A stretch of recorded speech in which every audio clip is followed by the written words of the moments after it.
Okay, so how's it going, everybody? I am back. I am Sandwhichpants. I am here, and I'm a little preemptively back, but you know, shit happens.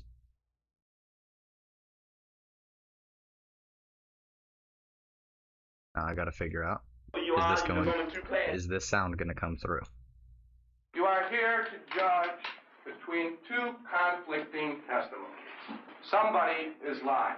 Now, reason stands, reason is very clear here, that Private Jones, who had come from Sanford, North Carolina, would have no great desire to see Fred Hampton up in this trial.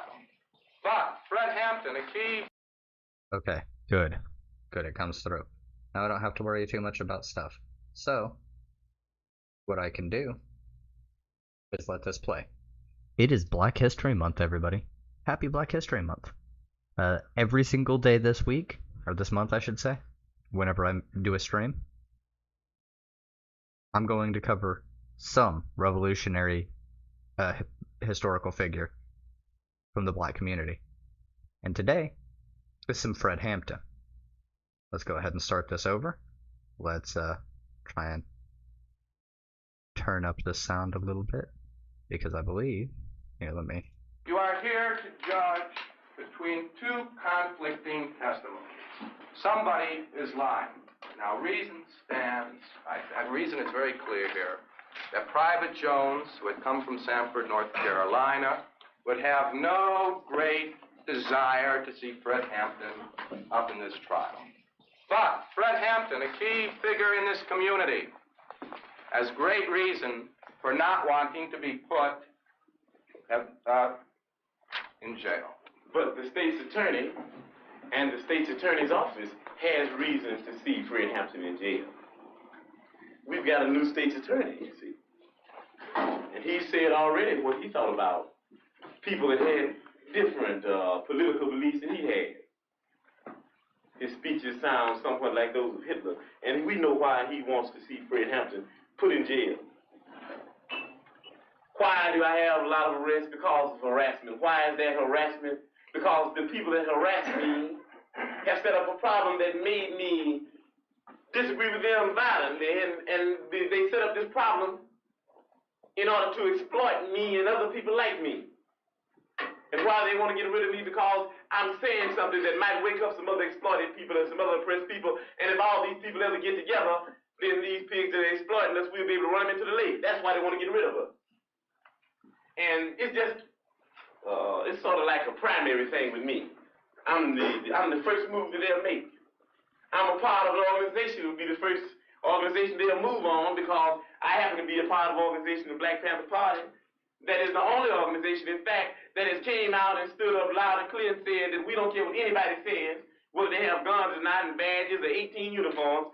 If whenever they step outside the bounds of legality into the bounds of illegality, then we'll blow their brains out if they're bothering the people. And what makes them mad about that? They're constantly bothering the people. Anybody that's out there for the protection of the people happens to be in direct conflict with them. What makes them mad about it? What makes them mad about it is that they have black people and white poor people and red poor people and Puerto Rican poor people and Latin American Puerto Rican people of poor people of all descents. They had them caught up in movements based on racism when the Black Panther Party stood up and said that we don't care what anybody says. We don't think you fight fire with fire best. We think you fight fire with water best. We're going to fight racism, not with racism, but we're going to fight with solidarity. We said we're not going to fight capitalism with black capitalism, but we're going to fight it with socialism. We stood up and said we're not going to fight reactionary pigs and reactionary state's attorneys like this and reactionary state's attorneys like Hanrahan with any other reactions on our part. We're going to fight their reactions where all of us people are getting together and have an international proletarian revolution. Right on. Right on. And that's saying all power to the people. Right on. That's saying that no matter what color you are, there's only two classes. And that's saying there's a class over here and there's a class over there. And the reason that this class over here has never did anything to get this class off its back, because this is lower, this is upper, this is the oppressed, this is the oppressor, this is the exploited, this is the exploiter. And these people in this class have divided themselves. They say, I'm black and I hate white people. I'm white and I hate black people. I'm Latin American and I hate hillbillies. I'm hillbilly and I hate Indians. So we fighting amongst each other. And you've heard the testimony of pigs here, and you got pigs of all colors, you know that. You got pigs that are white, you got pigs that are black, you even got pigs that are black and white. Propagating the same type of madness that this buffoon Hanrahan would be propagating if he were here himself. And why? Because they want to keep you to believing that I'm your enemy, and that everybody else that's black and that wears a lot of hair on his head and hair on his face, they want to keep you thinking that he's your enemy. Why? Because if ever you would disregard him and overlook him just for a minute and throw away that question of racism and start into dealing with a little logic, then there would be no one else you could attack other than Hanrahan, other than Daley, and other than Tricky Dicky Nixon. If you make the right decision, then the oppressed people of the world can get complete satisfaction. I know you return a verdict of not guilty. Thank you.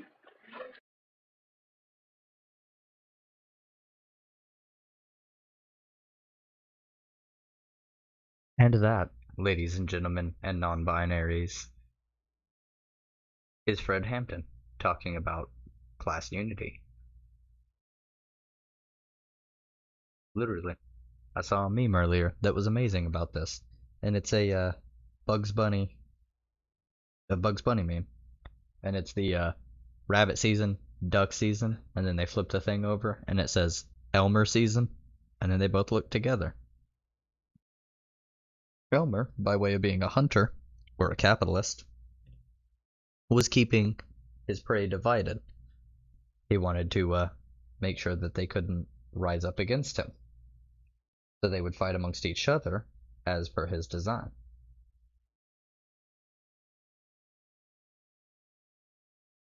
If we ever recognized that we're all people, stopped infighting so much, as a class, we're gonna have leftist infighting fucking constantly, I fear.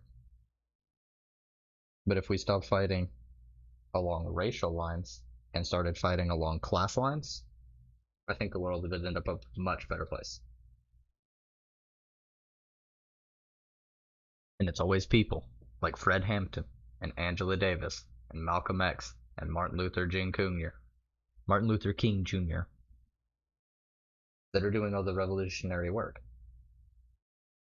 I mean, we had some revolutions under, the white people, but they're not, and I'm talking about socialist type revolutions, at least socialist inspired.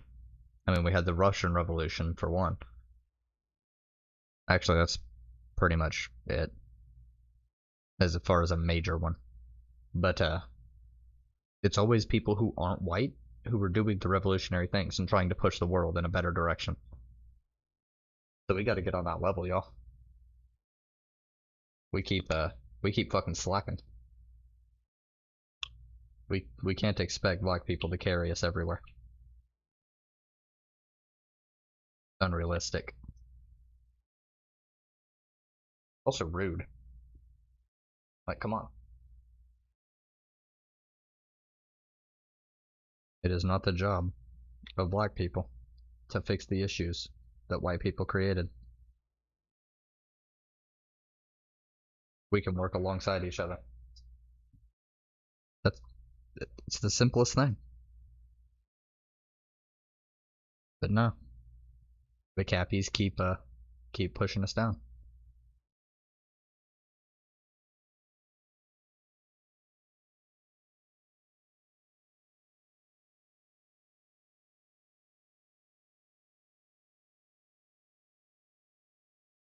Five minutes?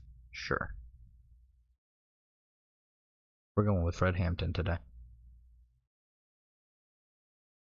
Do you think you're free, Officer Dunn? Yes, I think I'm free. No more questions, Officer Dunn. God help you. So we always say in the Black Panther Party that they can do anything they want to us.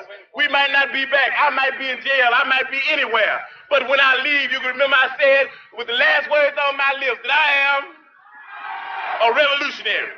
And you're going to have to keep on saying that. You're going to have to say that I am a proletarian. I am the people. I'm not the pig. You've got to make a distinction. And the people are going to have to attack the pigs. The people are going to have to stand up against the pigs. That's what the Panthers are doing. That's what the Panthers are doing all over the world. We have brought to trial here Fred Hampton. You are here to judge between two conflicting testimonies. Somebody is lying. Now, reason stands, reason is very clear here, that Private Jones, who had come from Sanford, North Carolina, would have no great desire to see Fred Hampton up in this trial. But Fred Hampton, a key figure in this community, has great reason for not wanting to be put in jail. But the state's attorney and the state's attorney's office has reasons to see Fred Hampton in jail. We've got a new state's attorney, you see. And he said already what he thought about people that had different political beliefs than he has. His speeches sound somewhat like those of Hitler. And we know why he wants to see Fred Hampton put in jail. Why do I have a lot of arrests? Because of harassment. Why is that harassment? Because the people that harass me have set up a problem that made me disagree with them violently. And they set up this problem in order to exploit me and other people like me. And why they want to get rid of me? Because I'm saying something that might wake up some other exploited people and some other oppressed people. And if all these people ever get together, then these pigs that are exploiting us, we'll be able to run them into the lake. That's why they want to get rid of us. And it's just... This man is a very powerful speaker. He speaks to people at the level of people. He doesn't come in with some crazy, highly academically couched fucking language and shit. He's not. I mean, he does use the term proletariat, but he doesn't come in and talk about like the bougie upper class who exploit your labor and no, he didn't bring up all that shit. He was extremely effective just by talking to people.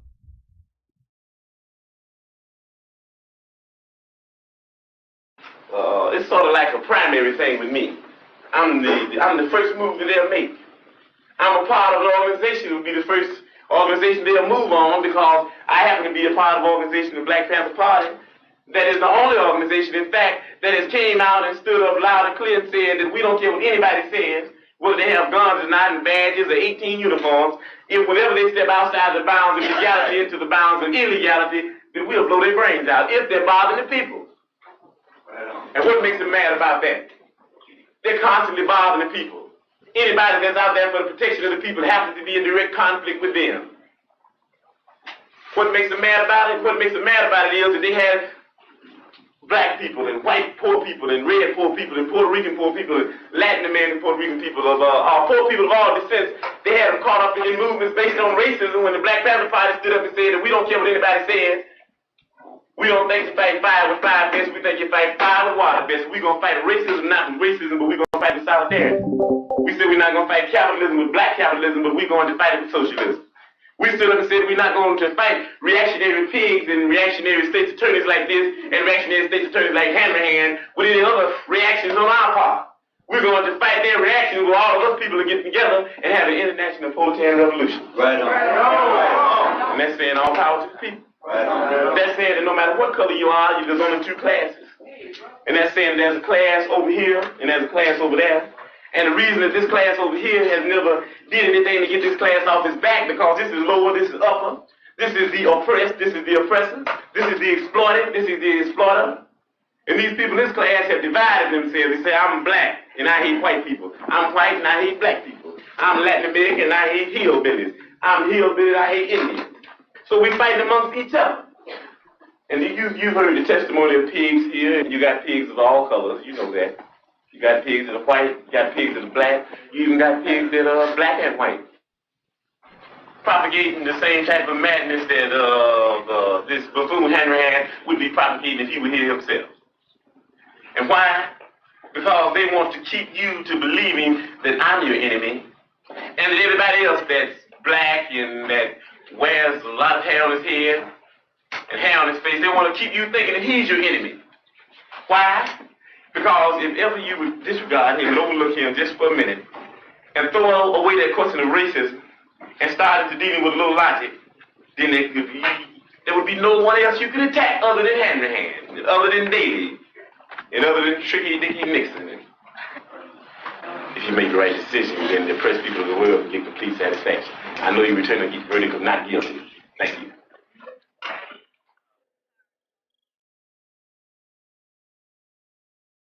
He's just too good. Too good.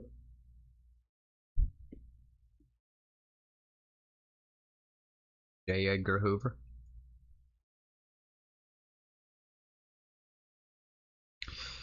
All right. Let's get this microphone set exactly where it should be. That's about right.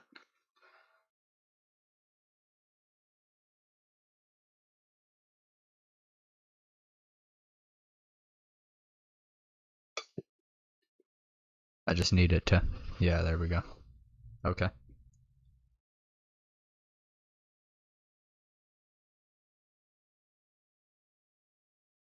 See, because it's using the crisp. Let me turn down that compression to nothing. And I think that actually works really well. I'm pretty sure this is coming through this stream perfectly fine, isn't it? I hope. Let's The Quarantine Report. I'm Amy Goodman with Juan Gonzalez.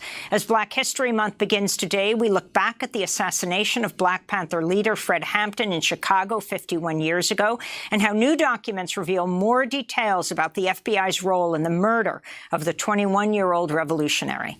Fred Hampton was killed December 4th, 1969, when Chicago police raided his apartment and shot and killed him in his own bed. Black Panther leader Mark Clark was also killed by police in that raid. Authorities initially claimed the Panthers had opened fire on the police who were there to serve a search warrant for weapons. Evidence later emerged that told a very different story. The FBI, the Cook County State's Attorney's Office, and Chicago police had conspired to assassinate Fred Hampton. Now, several hundred pages of FBI memos and reports obtained by historian and writer Aaron Leonard through a Freedom of Information Act request document that the director of the FBI's Domestic Intelligence Division, William Sullivan, and the head of the extremist section of the Domestic Intelligence Division, George Moore, both played key roles in planning the raid and the cover-up that followed. For more on what these documents say, we're joined by Flint Taylor and Jeff Haas, founding members of the People's Law Office in Chicago, who are the lead lawyers in the landmark Fred Hampton and Mark Clark civil rights case. Their new piece for Truth Out is headlined, "New Documents Suggest J. Edgar Hoover Was Involved in Fred Hampton's Murder." Jeff Haas, let's begin with you. You wrote a book about Fred Hampton. Talk about what these new documents show and what you see as the smoking gun of J. Edgar Hoover's direct involvement. Thank you, Amy. Well, first of all, it's 51 years after the incident and 40-some years after the trial. We had never gotten these documents before. But what they showed was that Hoover and Sullivan and Moore were following Roy Mitchell, a special agent in charge, very closely with regard to O'Neill. And they were complimenting him and rewarding him from the moment he gave the information and the floor plan to Special Agent Mitchell. They were congratulating Mitchell on what a wonderful job he did with this informant. Of course, Mitchell got the floor plan, gave it to Hanrahan's police, and that's what led to the raid. The floor plan even showed the bed where Hampton and Johnson would be sleeping. So we knew much of this. We knew O'Neill had gotten a bonus. We never knew Mitchell got a bonus. And we never knew that Hoover and Sullivan and Moore were starting to watch this in November, but 10 days before it happened. They were monitoring exactly what went on. And so it was approved at the highest level. And during the trial, we had sought to go up to Sullivan and Moore and Hoover, but the judge wouldn't allow us, and we thought perhaps even John Mitchell and Richard Nixon were involved. We didn't have these documents, so we couldn't uncover that. This also shows that after the raid, the head of the FBI in Chicago met with and congratulated the informant O'Neill, thanked him for his information, which led to the success of the raid. What's also interesting is 51 years later, these documents still have redactions. There's a specific redaction because an FBI agent had been called in front of a grand jury, and he was told, if you get asked any questions about blank, which is the FBI, leave the grand jury and report to your higher-ups. A year after the raid, the FBI role and COINTELPRO had never been disclosed. It was only about Hanrahan and the police. So it took us 13 years to uncover that it was COINTELPRO, a program whose objective was disrupt, destroy, and neutralize the Panthers, and specifically prevent the rise of a black messiah like Fred Hampton, who could unify and electrify the masses. It was this FBI program that led to the passing of the floor plan and the 90 shots, and Fred Hampton executed in his bed at 2:30 in the morning on December 4th. Now, Jeff, the documents also seem to indicate that there was a plan to cover up the FBI's involvement in the raid. Could you talk about that aspect of what you've uncovered? Yes. At the grand jury, this was a special state grand jury, because the black community was so outraged and there was a lot of pressure, they called a special grand jury. Well, they allowed the FBI agent who talked about who fired the guns, but they didn't allow anybody to talk about the floor plan or the role of the informant, William O'Neill, in setting up the raid and getting a bonus for it. So that was kept quiet. Matter of fact, if there hadn't been a raid at the Media Pennsylvania FBI office, we might never have learned about COINTELPRO. And in terms of why it's taken so long and there's still redactions on some of these documents, I mean, there's the assassination of President Kennedy. There have been documents released from that, and here we have one radical revolutionary in Chicago, and it's taken so long just to get information about what actually happened. Well, yes, I think the cover-up continues in the fact that many of these pages contain redaction, including the information from O'Neill. So there are things the FBI has still not released, we think showing the involvement of higher-ups. We do have a continuous rewarding of the Special Agent Roy Mitchell, referring to the success of the raid, how the raid was critical to the role of the FBI. So see, some of these documents are new. But for the next year, Roy Mitchell got congratulated for how well he had handled O'Neill and how important the information had gotten. And they continuously internally call the raid a success, while externally they were hiding it. I want to bring Flint Taylor into this conversation, co-founder of the People's Law Office in Chicago. Okay, so that's like super fucked up, the way that happened. Okay, so I can afford to turn this up quite a bit. Yeah, because even if I get right up on it, if I speak a little bit lower, then we're good. But yeah, it's pretty fucked up.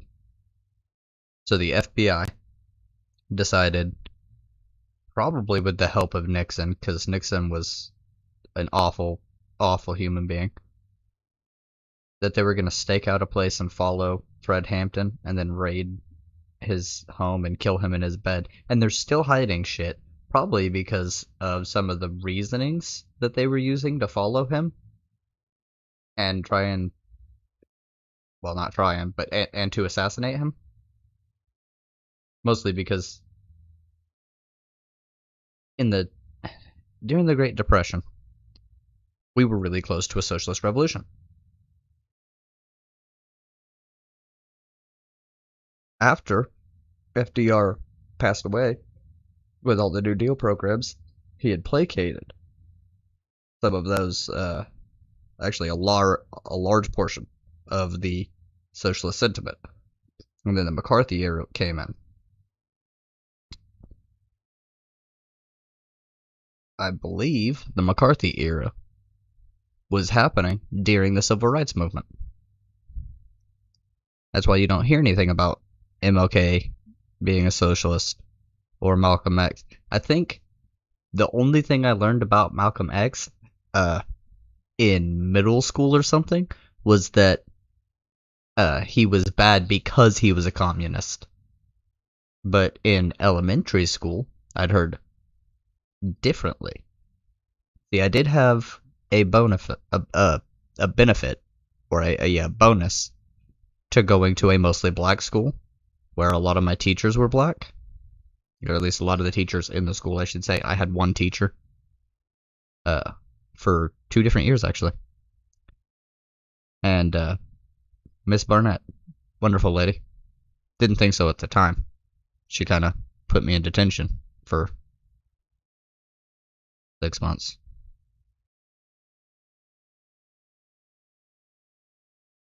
Also threw a chair at me. But, growing up and looking back on my life a bit, what I can remember of all of it, some of the people that I had a big problem with were some of the people that I appreciate the most now. Because they challenged my worldview. And as a kid, that's irritating. And as an adult, that's irritating.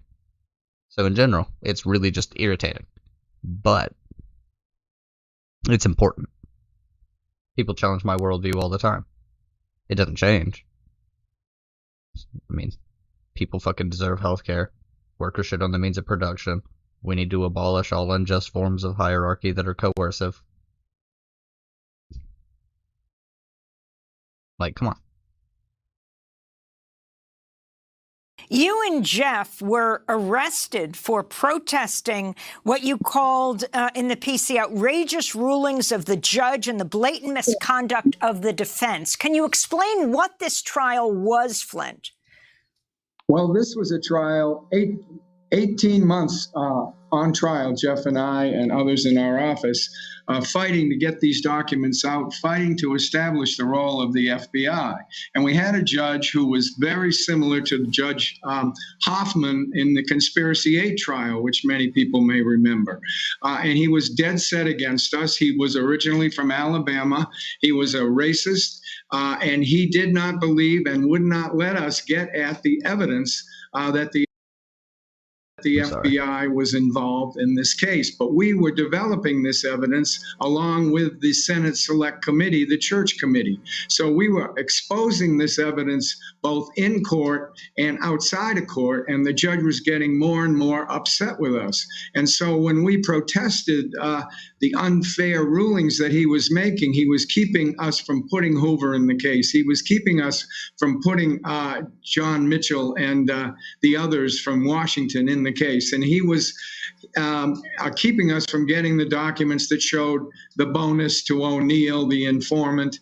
All of this we were fighting for day and day after day. And when we protested, both of us at various times were held in contempt and sent to the federal lockup here in Chicago. But we kept fighting it. The judge threw the case out after 18 months of trial, believe it or not. He wouldn't let the jury decide the case. We fought to appeal, and we won a remarkable decision in the Court of Appeals, defended it in the U.S. Supreme Court, and 13 years of litigation and fighting to get the evidence out. We were ultimately able to obtain one of the largest, if not the largest, police violence settlement for the families of Mark Clark and Fred Hampton and the surviving Panthers in the history at that time of the federal courts. And Flint, for the younger members of our audience who really do not perhaps understand the role and significance of the Black Panther Party, and for instance, J. Edgar Hoover labeling them the greatest domestic threat to the U.S. government. Hoover was aware by then, although the public found out later, that there had been polling done, secret polling done, that showed that more than 25% of all African Americans at the time supported the Black Panther Party. Could you talk about the party's significance? Party was very significant, and its leadership was as well. And Fred Hampton was not only an up-and-coming leader, but a very charismatic and dynamic leader. And the Panthers had a 10-point program. Apparently that popping, crackling noise is his microphone. Aren't you glad that I have a better sound than that now? That program covered the waterfront with all sorts of revolutionary and socialistic programs, free breakfast program, for example, free medical clinic, for another example, a newspaper that came out every week and talked about the atrocities of the police. And I do want to say, I think it's actually fairly based to use your white privilege to be a civil rights attorney. Pretty based. It's a good way to use it, I think, in defense of black people.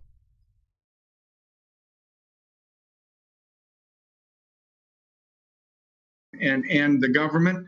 It was very much an anti-imperialist organization, fought against the war in Vietnam, said people should not go to Vietnam, opposed mass incarceration before there actually was that term, and also was very strong in setting up and fighting for coalitions between black, Hispanic, or like the Young Lords, of course, you know about that, Juan, and other organizations, revolutionary and radical organizations. And this is another reason why Hoover feared the Panthers so much, because they were bringing together all sorts of different radical and revolutionary groups, groups against the war in Vietnam. And this was very threatening to the government at that time. And they targeted under the COINTELPRO program, which was focused to destroy the Black Panther Party on Fred Hampton and the Black Panthers because they were so successful here in Chicago. You can learn a lot. Who'd have thought?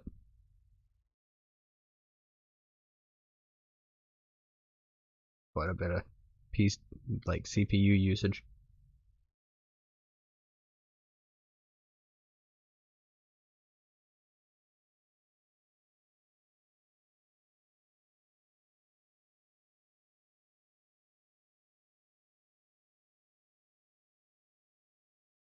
Let's watch one more. And then we're going to listen to Bernie Sanders drop With the last words on my lips, that I am a revolutionary. And you're going to have to keep on saying that. You're going to have to say that I am a proletarian. I am the people. I'm not the pig. You want to us. We might not be back. I might be in jail. I might be anywhere. But when I leave, you can remember I said with the last words on my lips that I am a revolutionary. And you're going to have to keep on saying that. You're going to have to say that I am a proletarian. I am the people. I'm not the pig. You've got to make a distinction. And the people are going to have to attack the pigs. The people are going to have to stand up against the pigs. That's what the Panthers are doing. That's what the Panthers are doing all over the world. We have brought to trial here Fred Hampton. You are here to judge between two conflicting testimonies. Somebody is lying. Now, reason stands. Reason is very clear here. It's the same thing. Okay. That makes sense. So, what we're doing here. Okay. If I turn this back up, yeah, okay. That makes sense. Let me keep it like a -7. And then I'll keep this at like a +8. And then I can actually possibly add some compression. 2.3. 4.1. Oh god. 3.2. Nope, too high. 2.9. There we go. That keeps me right around in the right range. Alright.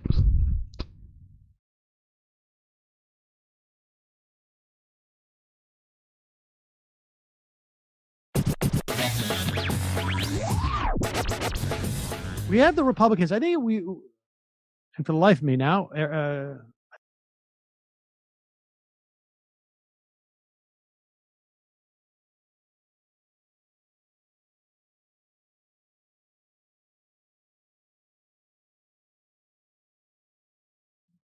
Go to the clip. Good morning, Senator. The Democrats seem prepared to pass Biden's COVID relief package with or without Republican support, which has been shrinking in recent days. Did the president overestimate the appetite for bipartisanship? Look, Martha, we all want bipartisanship, and I think you're going to see more of it as we move down the pike. You're going to see bipartisanship on infrastructure. There are a lot of Republicans who are outraged by the high cost of prescription drugs in this country. We pay 10 times more than other countries do for certain drugs. We are going to look forward to working with Republicans. But right now, this country faces an unprecedented set of crises. We have families who are watching this program right now who cannot feed their kids. We have millions of people who face eviction. We are in the midst of the worst pandemic in 100 years. We have got to act, and we have got to act now. And we just don't have. Senator, you said you can't reach out to Republicans indefinitely, and Democrats should use the majority. But this morning, we're hearing 10 GOP senators have a new plan. So is it a mistake for Democrats to consider abandoning bipartisanship negotiations so soon? Martha, the issue is not, bipartisanship. We're not. The issue is, are we going to address the incredible set of crises and the pain and the anxiety which is in this country? You know what? I don't care what anybody says. We have got to deal with this pandemic.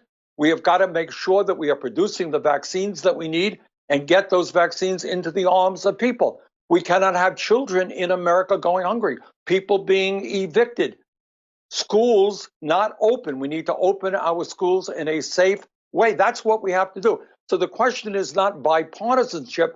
The question is addressing the unprecedented crises that we face right now. If Republicans want to work with us, they have better ideas on how to address those crises, that's great. But to be honest with you, I have not yet heard that. Does your party have the votes to pass the relief package through the reconciliation process if you decide to go that route? Yeah, I believe that we do, because it's hard for me to imagine any Democrat, no matter what state he or she may come from, who doesn't understand the need to go forward right now in an aggressive way to protect the working families of this country. Look, all of us will have differences of opinion. This is a $1.9 trillion bill. I have differences and concerns about this bill, but at the end of the day, we're going to support the President of the United States, and we're going to come forward, and we're going to do what the American people overwhelmingly want us to do. Well, I just love how he frames that. I mean, the issue with all of this. Okay. Now, I've seen a lot of people sharing the little clip segment on Bernie saying something like, yeah, it's just well, we've got the 1,400 checks plus the $600 checks. And then they clip it up there. They're like, Bernie's selling out and doing this. It's like, I mean, they do need to pass $2,000 checks. They said that, but Bernie does what he needs to do.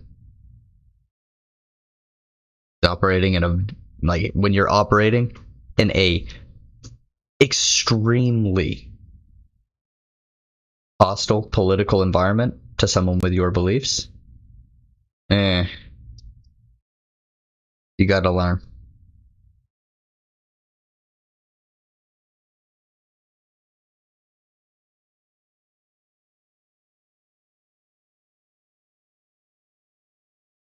Well, you need to go and subscribe to this channel too.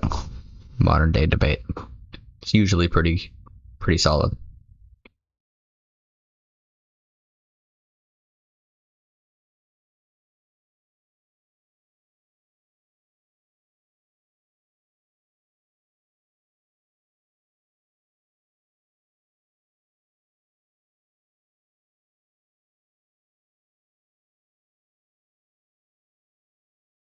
Yeah, Trump is apparently supposed to represent himself in the Senate trial now.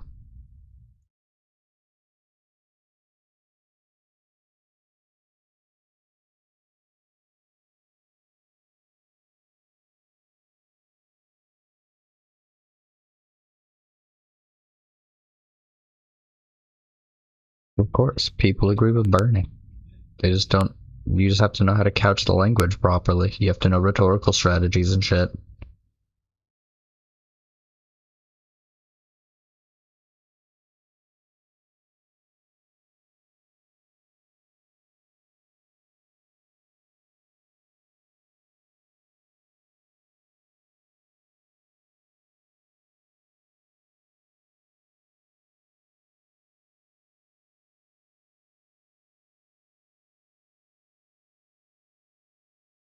Gotta figure out. Because they don't really have good news going on out here. Here, let's just click here. Al Jazeera's solid. If they had anything. No.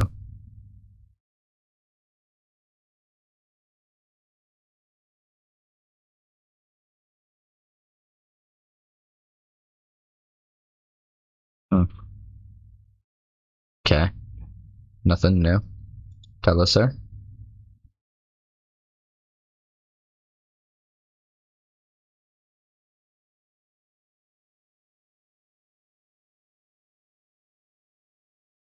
Myanmar's national media confirmed that the nation is under military control and a state of emergency has been declared for 1 year. According to the national channel Madawi, the former general and vice president of the nation, Mint Sui, was installed as interim president after considering as irregular the elections held on November the 8th. Hours before, the spokesperson of the National League for Democracy in Myanmar, Myo Myunt, indicated that the army had arrested the state councillor Aung San Suu Kyi and other high government officials. For its part, military television announced on Monday that a one-year term of office was transferred to the army chief Min Aung Hlaing, during which time the current vice president Min Suu will serve as interim president. Since last October 8th, when Aung San Suu Kyi's National League for Democracy won the parliamentary elections, winning 396 out of the 476 seats, the losing parties linked to the army alleged fraud.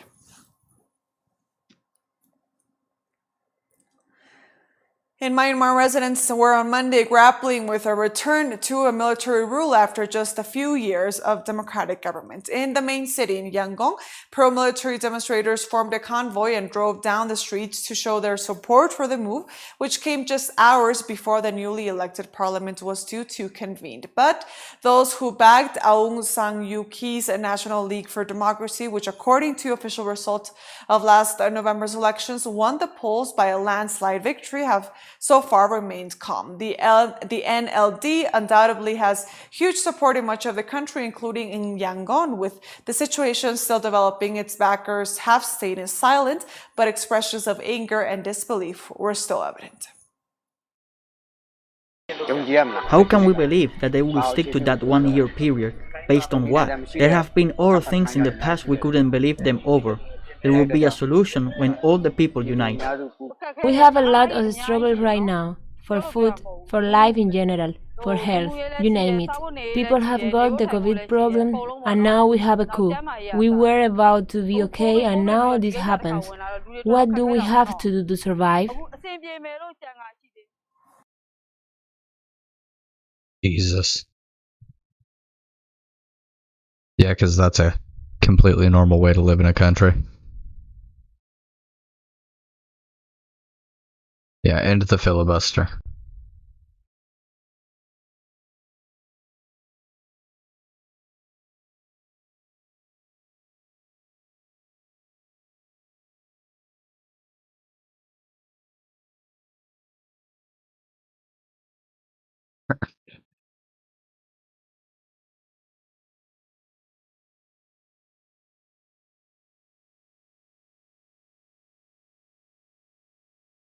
Oh, man.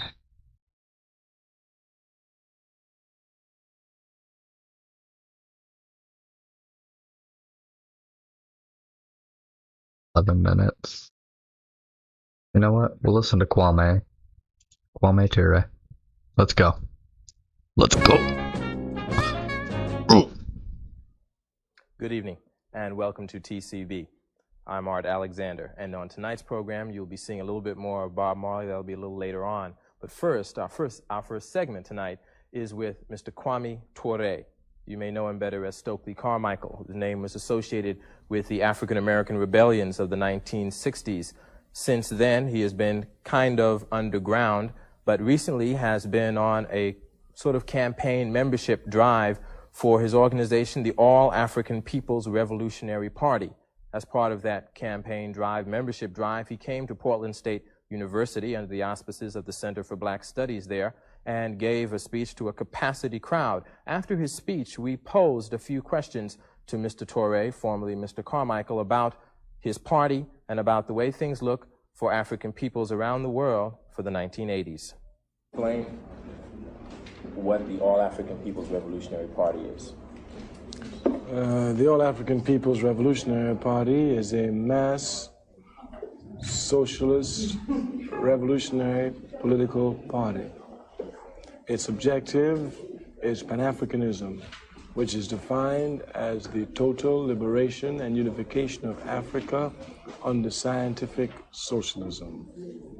It says that until Africa is free, no African anywhere in the world will be free. Our central task, as we see it, is the organization of the masses of our people. We see that our people everywhere are disorganized.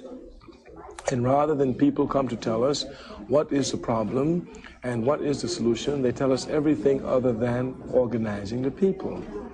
The All African People's Revolutionary Party has taken on its shoulders the responsibility and the task of organizing the millions and billions of Africans scattered all over the world.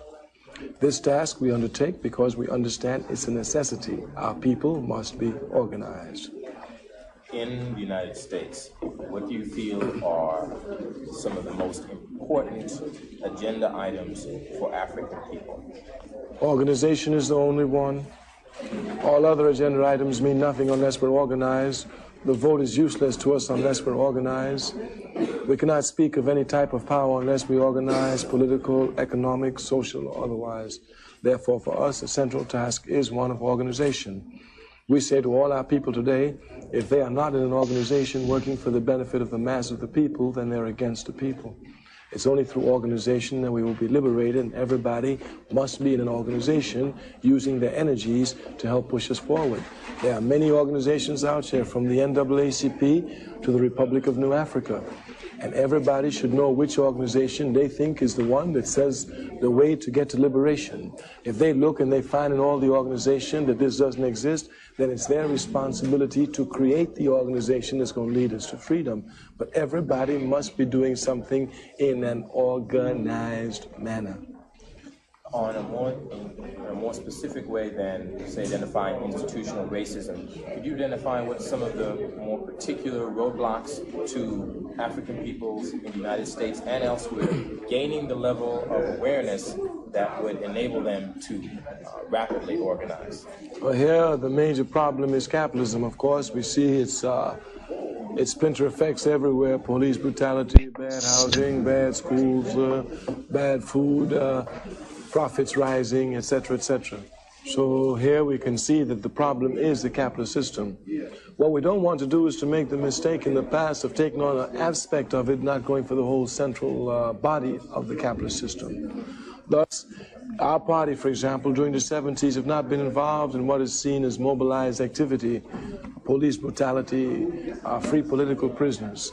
We've not been involved in any of these because we think this is just dispelling the energy from organizing. And for us, the central task is organizing. Once we're organized, we'll take over the police station. But if we continue just doing mobilized activity, we will, for example, since the Scottsboro Boys, we've been doing free political prisoners, and we've come no closer to taking over the police stations. Therefore, here, we say we must not repeat these mistakes and errors. We must go now to organization. Once we're organized, we can take on any aspect of the capitalist system.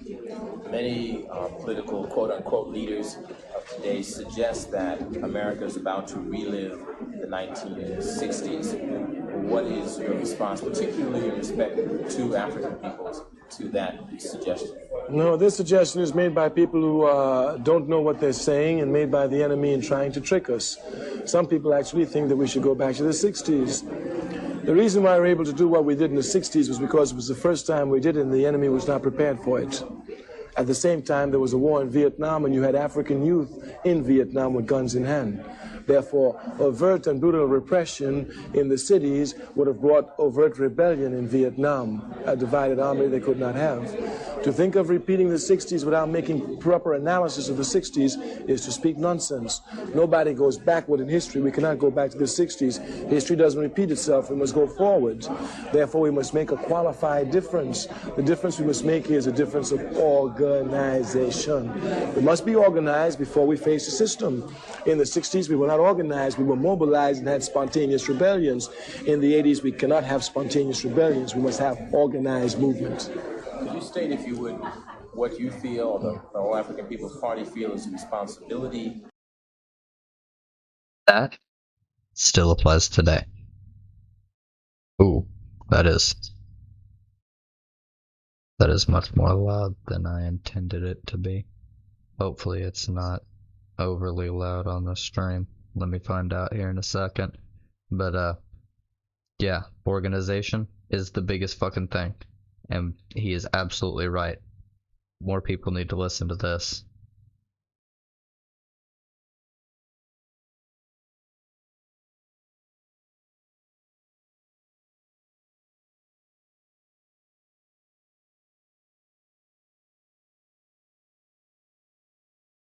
Yeah, that was super loud.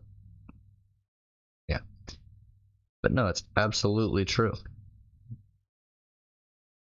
There we go. Okay. So we're set. But no, absolutely. nothing has changed when you analyze things, as far as that goes. I mean, yeah, we're in a war, but there's still, like, hatred against Latin people and black people. Just, like, whole cloth across a lot of different spectrums. No, there's still anti-Semitism. And that comes across a lot of different spectrums.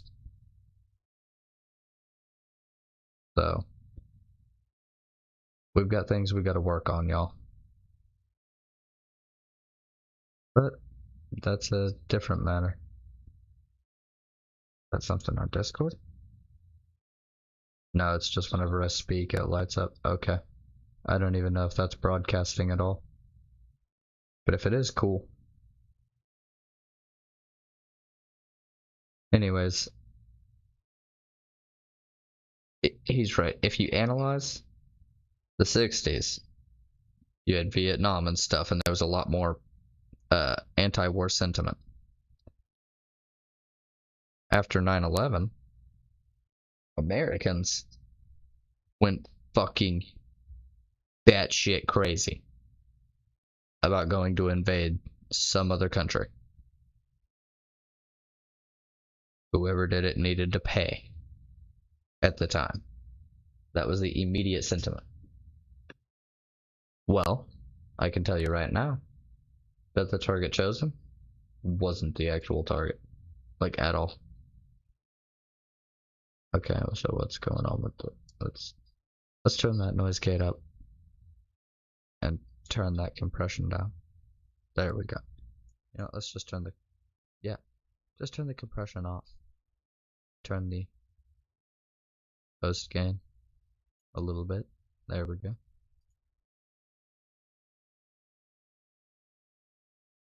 So after we suffered the attack of 9/11, we targeted whoever the government told us did it. Well, we found out after, there wasn't Iraqis who had taken the planes. Well, actually, at first it was a weapons of mass destruction claim. And then they claimed that got us into the war. And then found out later, whoops, wasn't them. At least America did. The government already knew, and Iraq already knew. Like, come on. They're like, we didn't do nothing. What do you mean?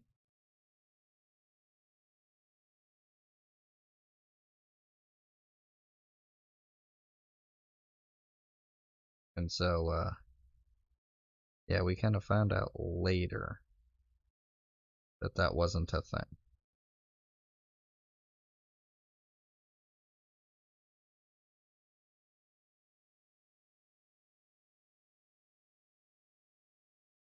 And so people are more anti-war now than they used to be, but we still need organization.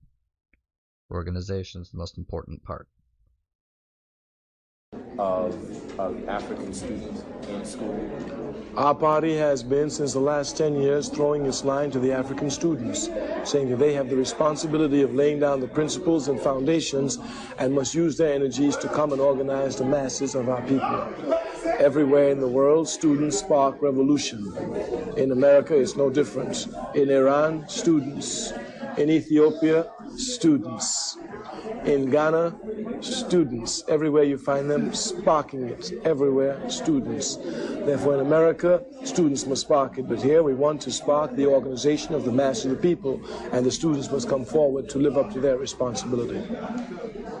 I would say it would be safe to say that 8 out of 10, if not 9 out of 10 African people that you meet on the street do not view themselves as African people. Could you address the reasons for that and how we ought to go about the reason is the capitalist system, which tries to make us ashamed of Africa. But just because they don't know they're Africans don't mean anything, you know. A few years ago, we called ourselves Negroes, and there's no such thing. Just to show how much confusion we have with this capitalist system.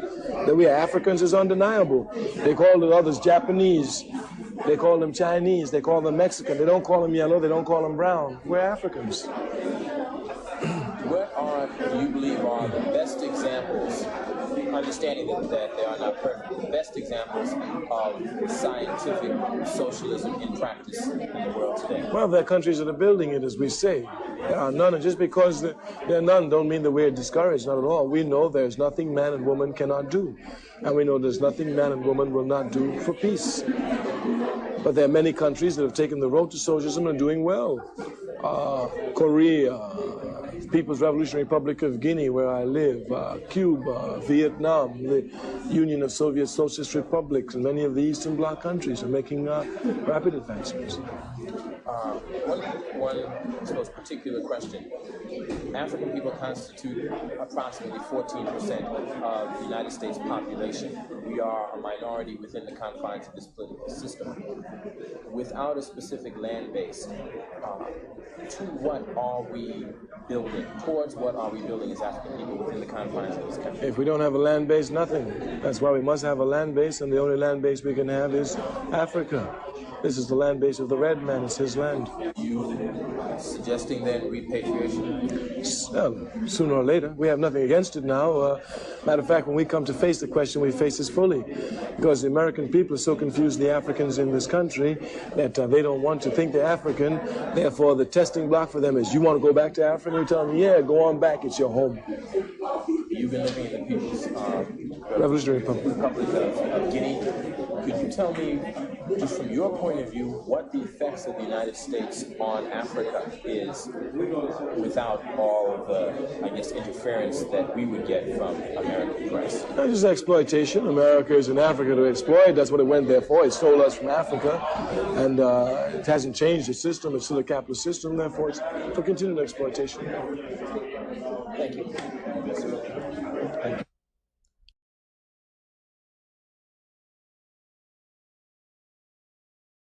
Yeah. I'm not...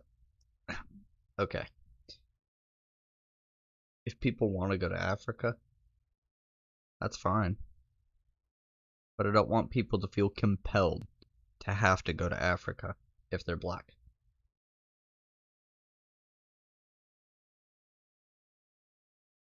You know? I don't want people to feel compelled to have ethnostates. It seems just negative, so bad to me. I like the diversity. I really do.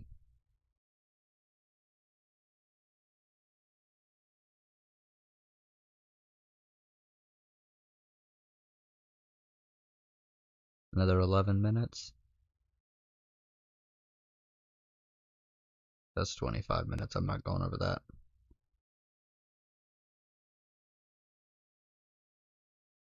We might eventually watch this, and I could comment maybe on where I think they're doing, or what I think I fully agree with, and if I hear some like, oh, what's the term for it? Like as bullshit and like black separation shit, because I don't know about that. I just think it breeds more distrust and hate.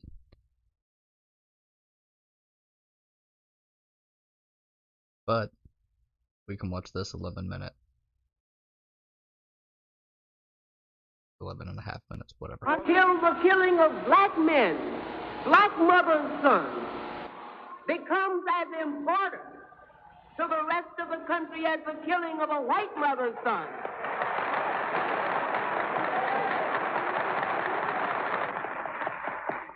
We who believe in freedom cannot rest until this happens. We believe in freedom, freedom cannot rest. Freedom is a constant struggle. Many who participated in the civil rights movement of the 1960s took part alongside a woman named Ella Baker. Ella Baker's life is intertwined with the history of that movement. In the decades of the 1930s, 40s, 50s, and 60s, she worked with all of the well-known leaders. But mainly, she worked with unknown people.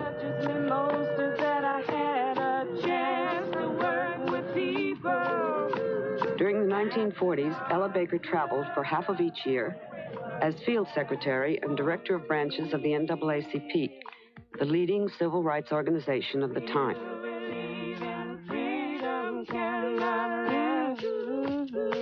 Ella Baker's task was to stimulate local campaigns and help build membership.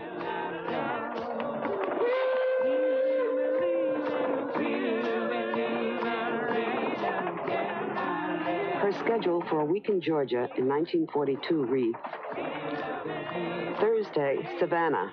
Friday, Macon. Sunday, Columbus. Monday, Savannah Mass Meeting. Tuesday, Brunswick Mass Meeting.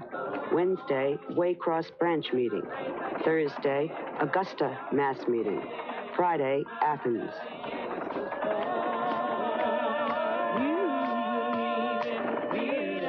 She resigned from the staff of the NAACP in 1946 because she felt the organization was too bureaucratic.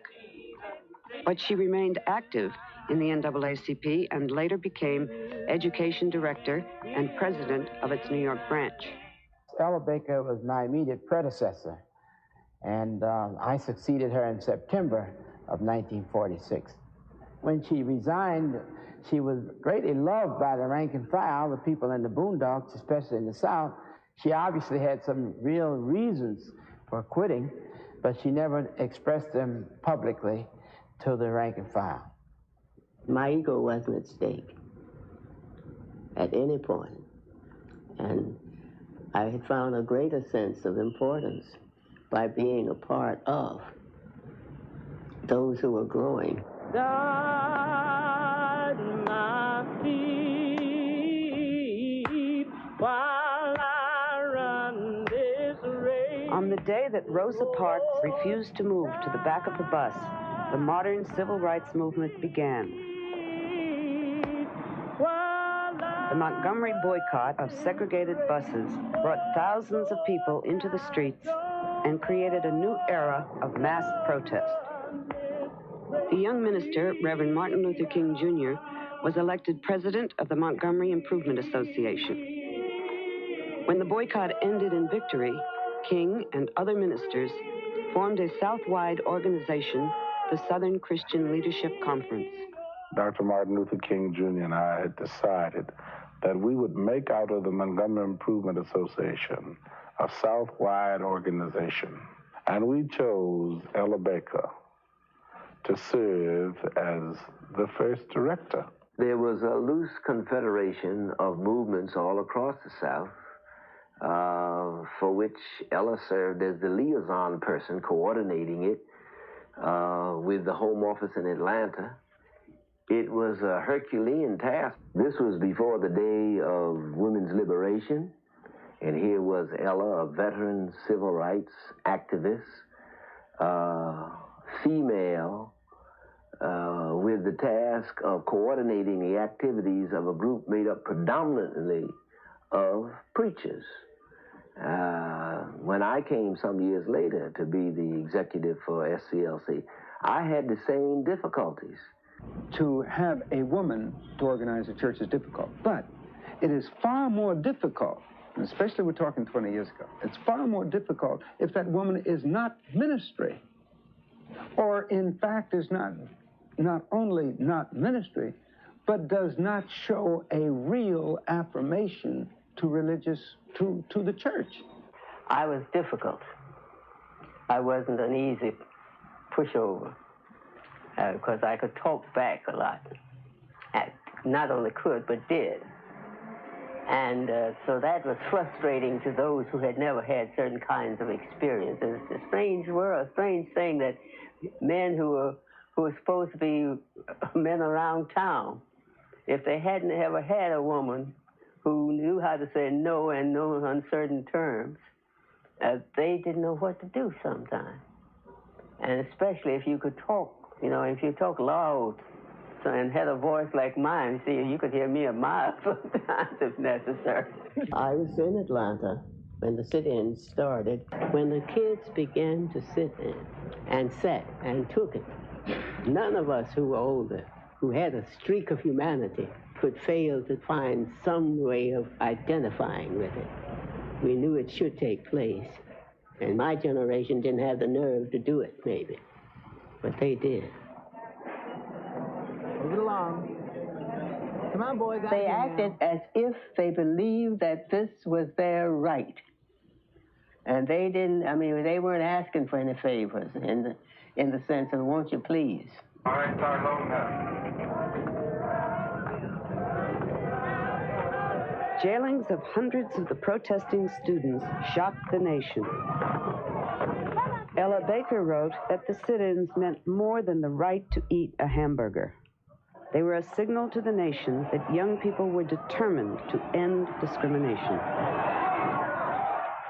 Ms. Baker, as the executive director of the Southern Christian Leadership Conference, was the main organizer of the Easter Weekend Conference in 1960 that led to the formation of the Student Nonviolent Coordinating Committee. I mean, she sent out the appeal to various student groups. I had always assumed that my role was to facilitate, which did not involve leadership. I didn't have the need for being considered a leader. And I think that got over to them in the original meeting because they knew that the meeting came into being because I did it. And so they began to have that kind of confidence. And so they felt they could trust me to maybe further the matter of their independence. And helped us resist pressure from the NAACP, who wanted us to become NAACP youth chapters at the various colleges where there were sit-in groups, from CORE, who wanted us to become CORE chapters at the various places where all these student sit-in groups were located, and from SCLC, who wanted us to become a youth wing of SCLC. The ministers from the Southern Christian Leadership Conference and some others, they felt sort of left out. They were more concerned about how they could literally attach the young to them, you know. They didn't want to lose them because this was something new. This was vitality, I suppose. She insisted that we had something special that was special to us, and she impressed upon us the necessity to keep this special thing separate.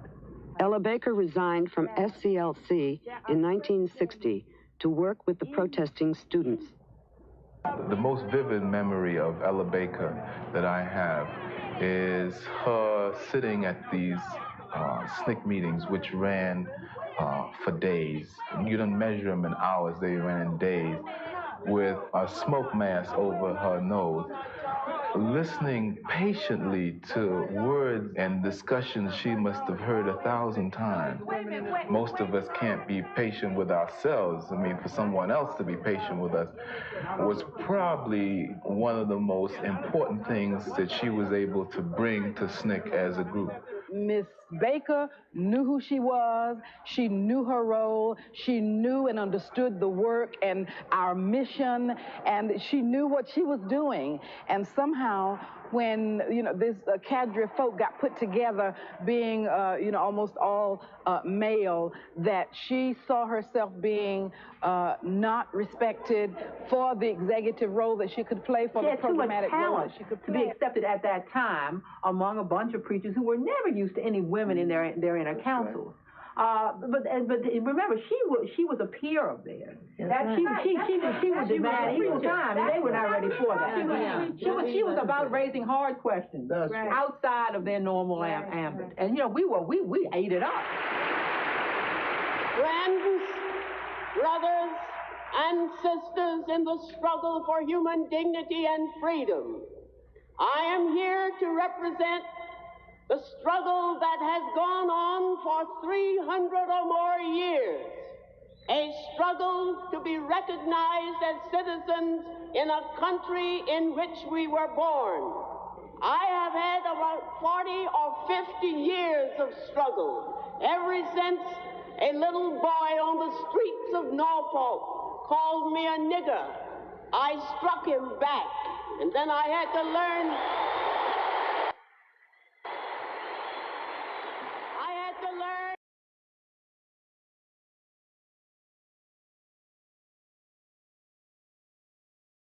Oh man.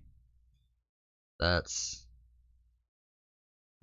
I mean, I should have expected it, but yeah, apparently they're gonna use the N-word in this, but hey, it's Ella Baker, and this is bullshit. And also, I mean, it's Ella Baker. I had to learn that hitting back with my fist one individual was not enough. It takes organization. It takes dedication. It takes the willingness to stand by and do what has to be done when it has to be done.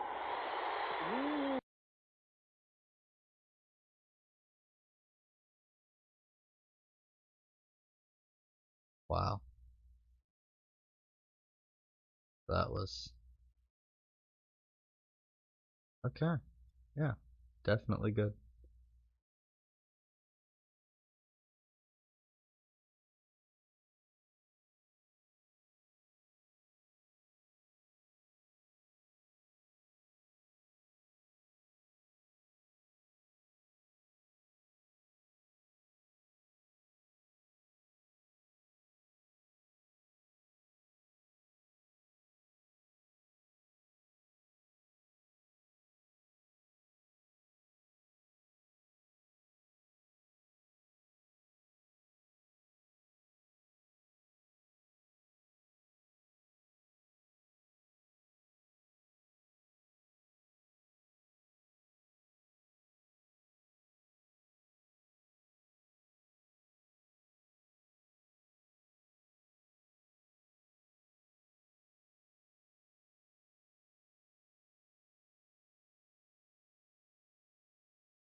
Because they're trying to teach me some sign language.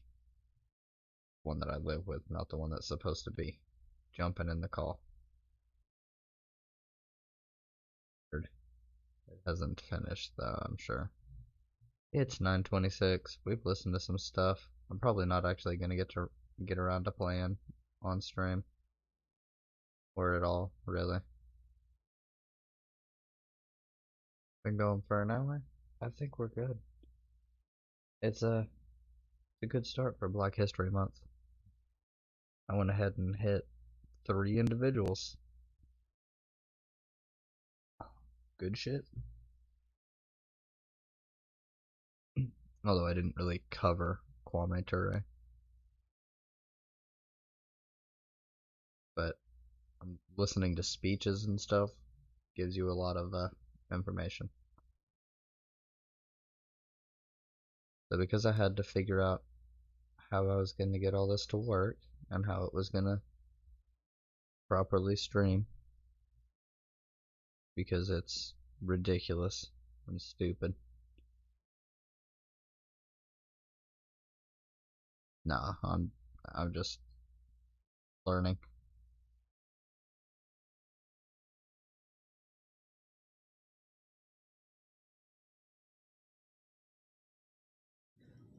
Well, the most famous that I know of was sort of fun. Back in 1990, I got a letter from a punk rock group called Bad Religion. Great graphic. Yeah, I like the name. So they asked me if I would talk for 8 minutes about the invasion of Iraq. At that time, you couldn't say a word about it. Literally, it was banned, like in North Korea. But so I thought, okay, I didn't have any way to do it. They sent me a tape, and somebody had a tape recorder, so I took the tape and I talked for 8 minutes, and I mailed it back to them. And a little while, they sent me a 45-inch record with my 8 minutes on one side and what they called an anti-war song on the other side. I could make head or tail out of the anti-war song, so I sent it to a friend who had a 14-year-old daughter, and she wrote me back a lengthy disquisition on the meaning of the song and where it fit in the popular culture and so on. But I later discovered, when I give talks, people want books on. For years, the main thing that people wanted signed all over the world was that record.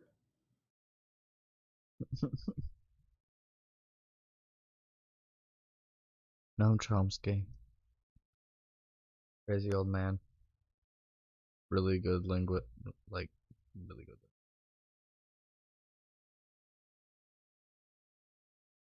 And yes, the left must remember Fred Hampton.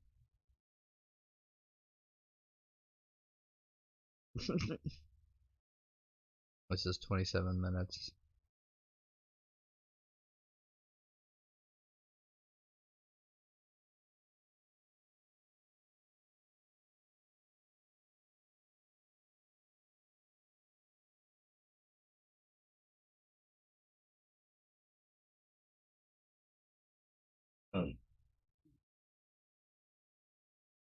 Not, no.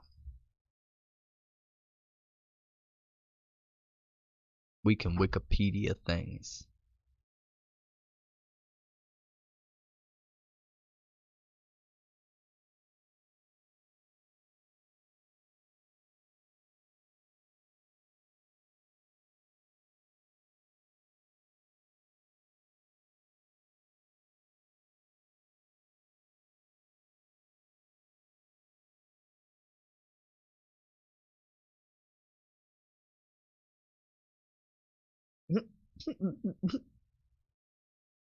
Thanks, Jose.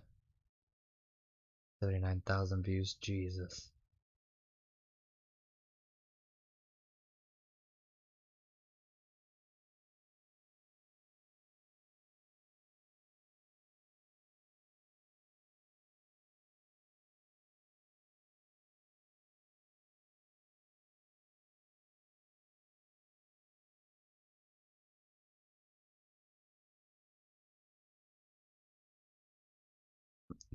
What?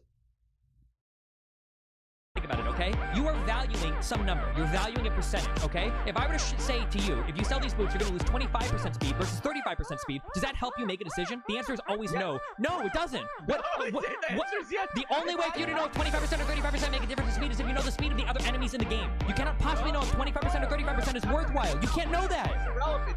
I'm coming out of stealth and one-shotting them, and the speed is irrelevant. Okay, then let's make a real-life example. Didn't do it yesterday. Not yesterday.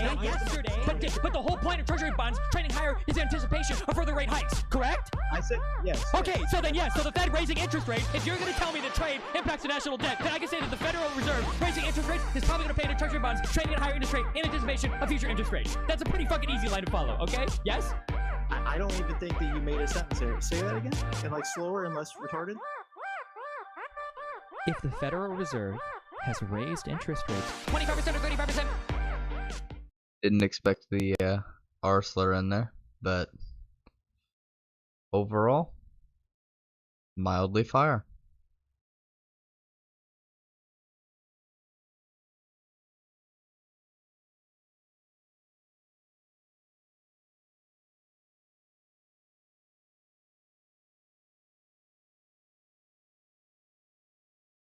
I even noticed in the chat it said Rap God.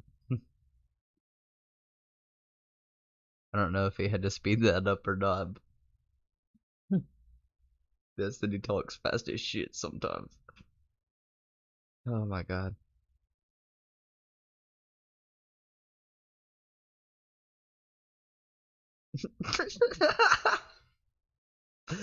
That sounds about right. Hi, I'm a homosexual, please.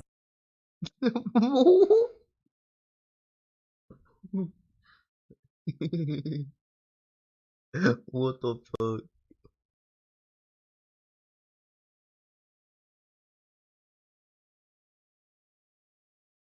The shit that pops up when you watch a lot of left-leaning content and then occasionally right-leaning content for, you know, shitting all over it.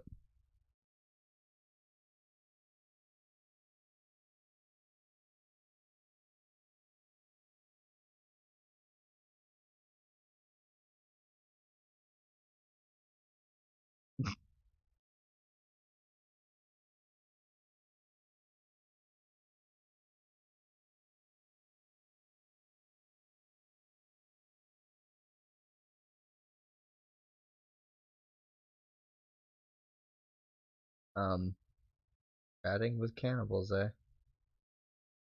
Hmm. Hmm. This guy's channel name is just Grenade Launcher. How the fuck? Okay. Interesting. Very, very interesting.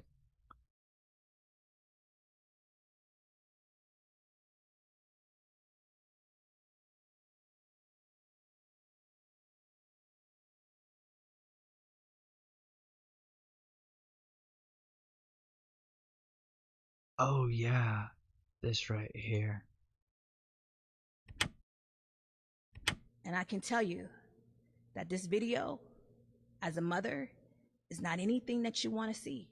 Several Rochester, New York police officers have been suspended after they were caught on camera handcuffing and pepper spraying a 9-year-old girl.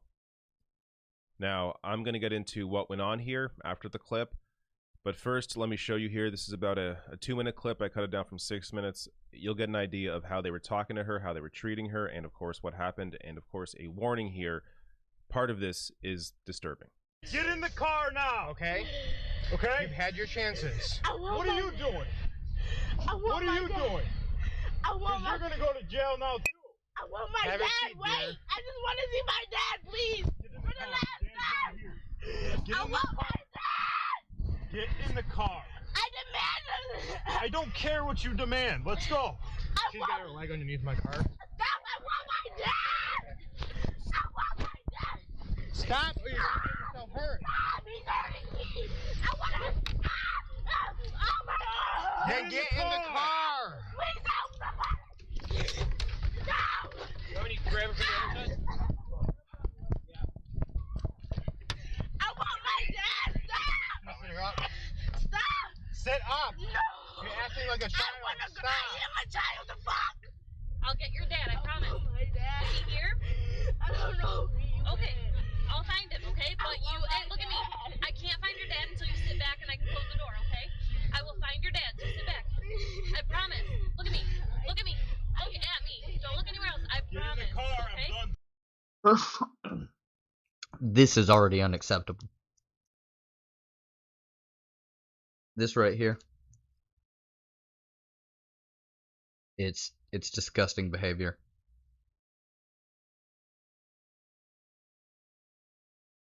There's certain things that happen to police that I don't necessarily feel bad about. I'm telling you, get in the car. This is it, hon. Okay? Get back in the car then. I will get your dad. No, you said that you were going to pepper spray me. No, please, no, stop. I got a bad arm. Just spray her. No, I have Just spray her at this point. Stop.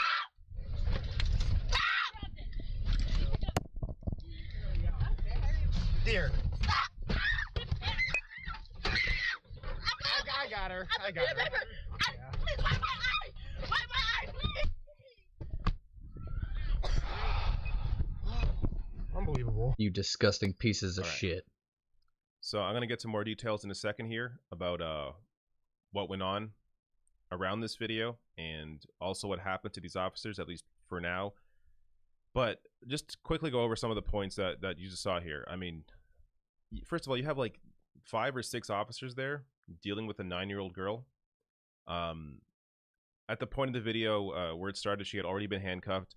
Near the beginning of the video, you hear the officer ask or say, "What are you doing? Because you're going to go to jail now too," threatening a 9-year-old with jail time after her father had just been taken off by the officers. Later on in the video, an officer says, "You're acting like a child." She responds, "I am a child." She's 9 years old. And then later on in the video, the officer with the body cam, you kind of see it. It's a bit off screen, but you can tell he's doing it. He pulls her arms from behind while she's handcuffed, and then she screams in pain. And then later on at the end, he pepper sprays her. And then he says "unbelievable" at the end of the video, as if he's the one that's dealing with the problem here.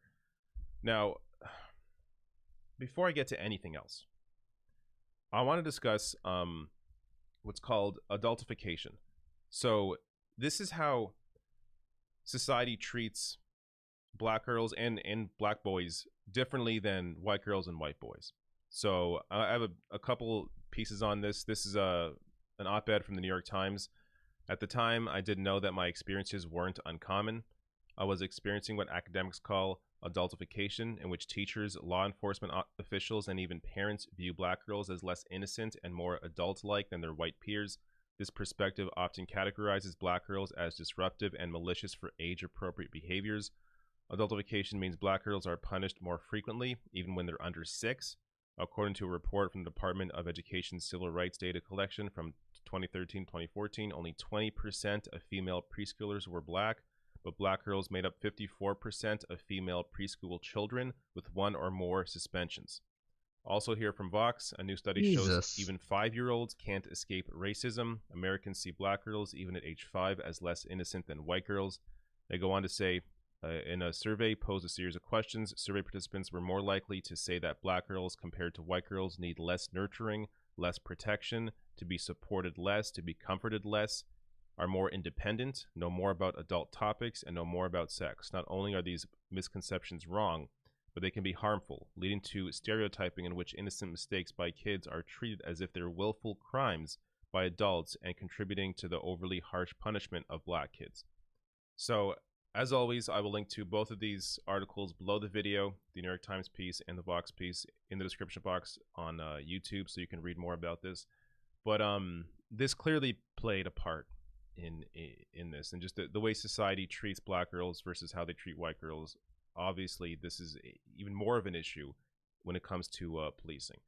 Now, let me tell you a little bit more about what's happening around this video. So, as CNN writes here, officers were called to a home on the afternoon of January 29th for a report of family trouble. Anderson said Sunday the officers were told the girl was suicidal and that she had indicated that she wanted to kill herself and she wanted to kill her mom. The deputy chief explained the girl tried to flee from officers, Anderson said, and video released by police shows an officer chase her and attempt to provide assistance. Afterward, he said her mother arrived and the body camera video shows the two arguing. Anderson said officers then decided to remove the child from the situation and transport her to an area hospital, but the girl refused to get inside a police vehicle, thrashed around, and kicked an officer, knocking his body camera around, according to Anderson. This is why you need mental health professionals to answer these calls. When we discuss something like defund the police, that's... Yeah, absolutely. Okay, I don't... Talking about this more. Ooh, more information.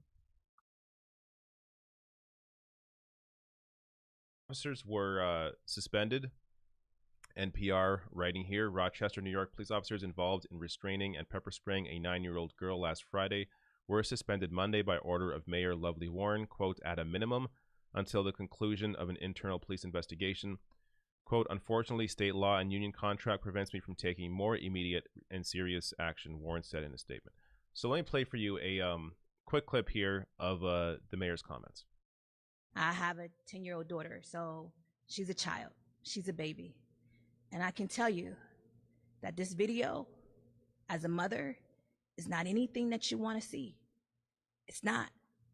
We have to understand compassion, empathy. So, at least for now, this is as far as the mayor's able to go. And as you see there, at least appearance-wise, I don't know much about this mayor, so I can't really comment. But it does appear that she is disturbed by this and that she wants to take further action. But of course, I guess they're going to wait for the police investigation. And it being an internal police investigation, I'm sure it'll be fair and impartial. Now, I also want to bring up this, as this appears to be a bit of a pattern here when it comes to Rochester police, as this from last year, 7 Rochester police officers suspended over Daniel Prude's death. Mayor says this is somebody who was also having a mental health episode, and what police officers did is they put a spit sock over his head, and then he suffocated and died. So there is a pattern here of Rochester police officers not knowing how to treat mental health calls. That's why you take away that responsibility. You defund the police, and you allow mental health care professionals to take care of that. Mm-hmm. Yeah. Just, if I seem annoyed, obviously it's...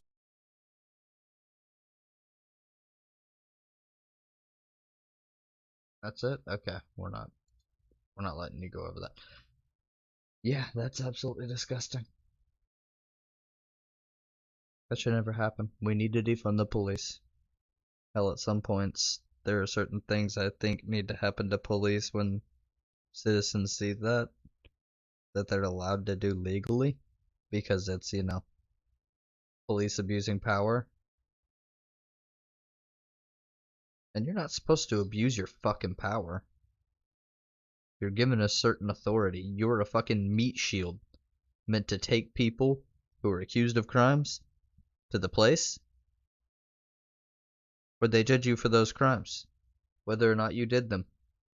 And if they think you innocent, then you leave.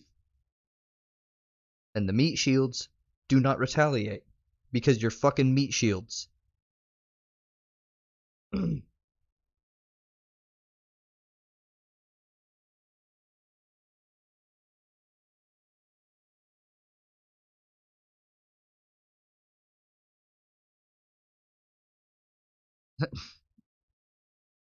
Yeah, the left is very disappointed.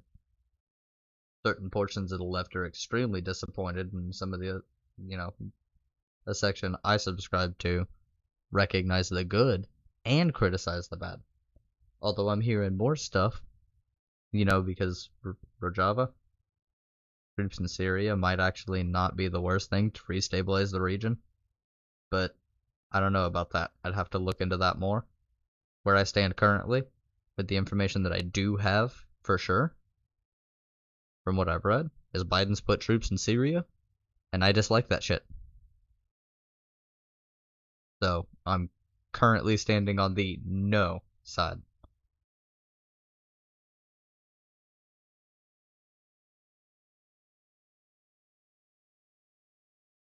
Who's this fucking Anderson Cooper Let's bring wannabe? in one of the 40 United States senators who either wasn't invited or didn't accept the invitation from the great state of South Carolina.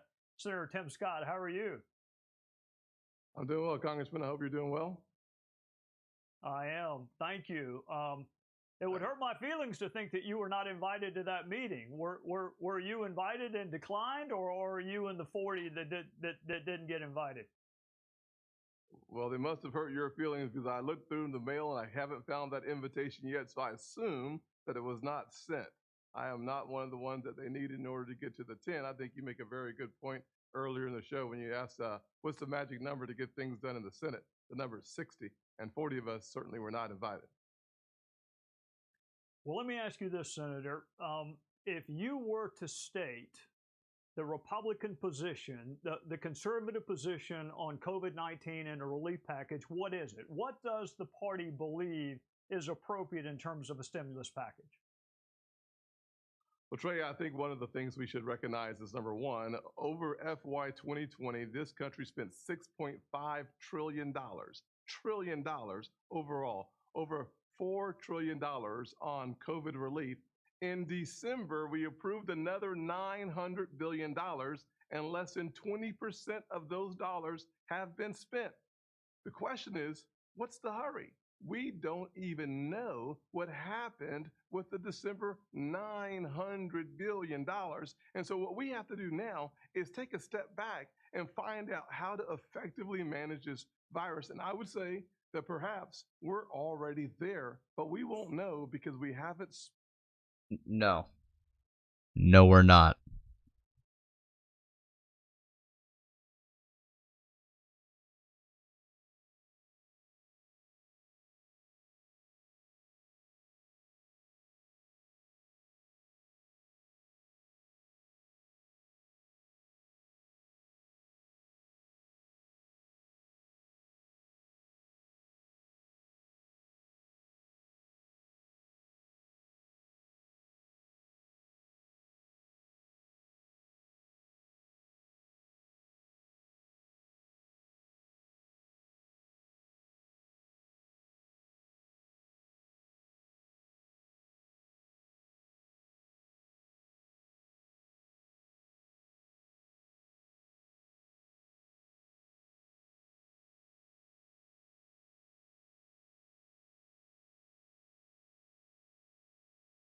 All right.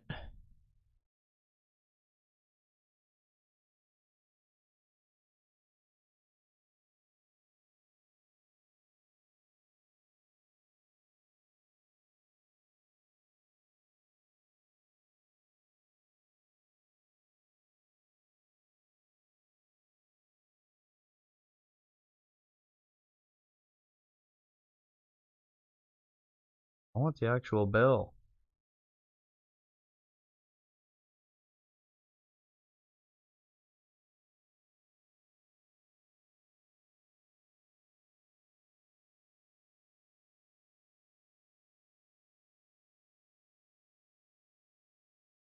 This is probably going to send me to another.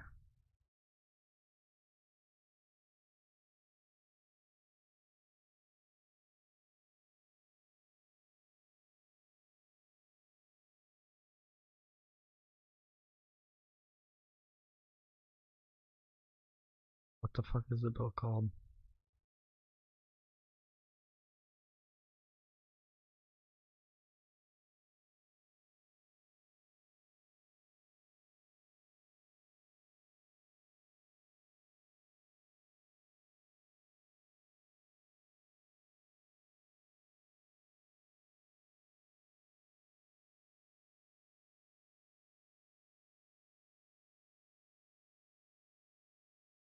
Oh, what do you know?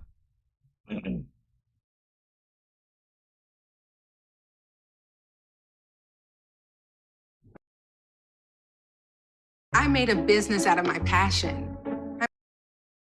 No. Bad.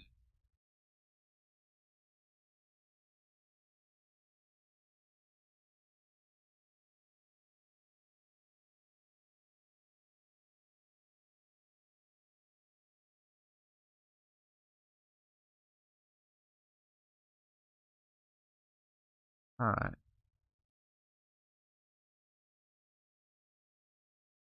Fuck it. I'm sure that that's a complete lie, because that's what the GOP do all the goddamn time. Their bread and butter.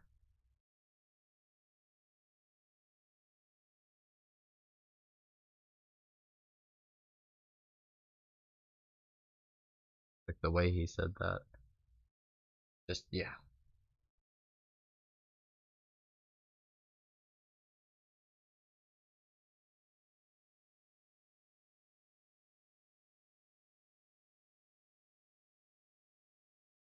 Alright. So I'm gonna get off of here.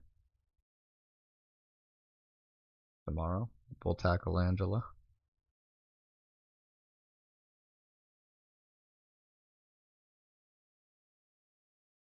And that seems like a good thing. Alright. Thank you for watching. Like, comment, subscribe. Love yourself. And have a good night. Good day.